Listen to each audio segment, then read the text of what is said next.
Occupation is a fluid term that can be easily manipulated by the powerful and occupying powers.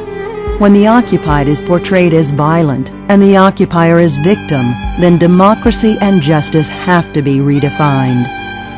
If the international community cannot stop Israel's apartheid wall and the destruction of people and their livelihood, then humanity is at stake. In June 2000, and while the international community is pushing to promote freedom and install democracies throughout the Middle East, Israel decides to reinforce its occupation by encircling the West Bank and Palestinian towns with a separation barrier that is meant to choke the Palestinian population and deprive them from their livelihood. Compared to the 96-mile, 11.8-feet-high Berlin Wall that was destroyed in 1989, the Israel Separation Wall extends more than 408 miles and reaches between 6 and 24 feet high. It consists of solid concrete in some areas and a 40-meter complex of trenches 6 to 8 feet deep, barbed wires, electronic surveillance fences, and patrol roads in other areas. The wall, which swallows more than 42% of the West Bank, is in most areas not on or near the 1967 Green Line that divides Palestine from Israel. It snakes its path as deep as 10 miles inside the West Bank and encircles cities like Tulkarm and Qalqilia entirely, thus trapping all in its path and separating Palestinians from their families, homes, land, water, and livelihoods.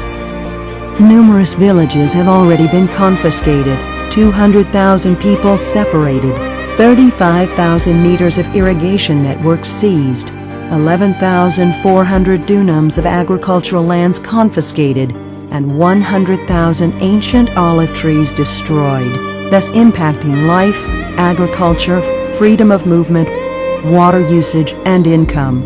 By the time the wall is completed, the numbers will triple. The Ramallah district has been totally separated from nearby Jerusalem.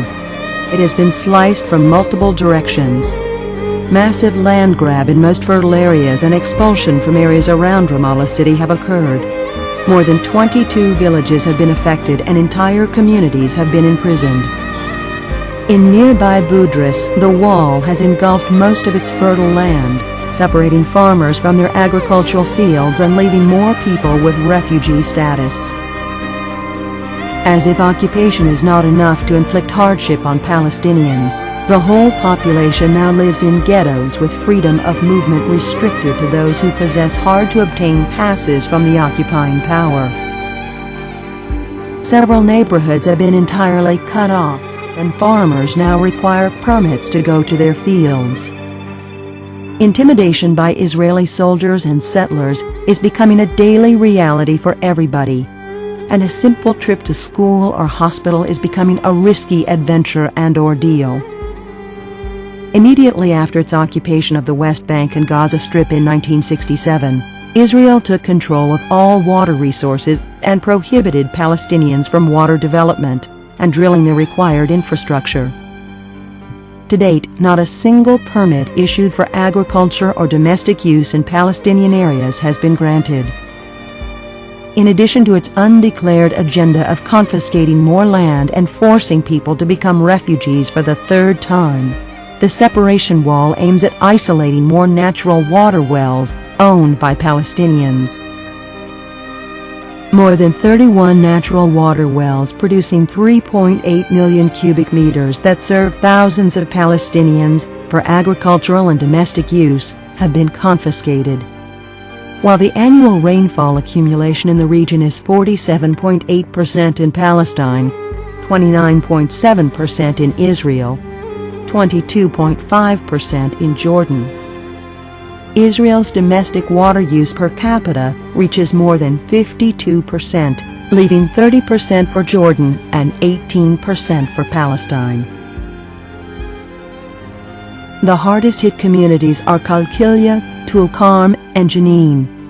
In 1948, Qalqilia, the second largest accessible water resource in the region after the Jordan River, lost 80% of its land to Israel and 70% of its residents became refugees.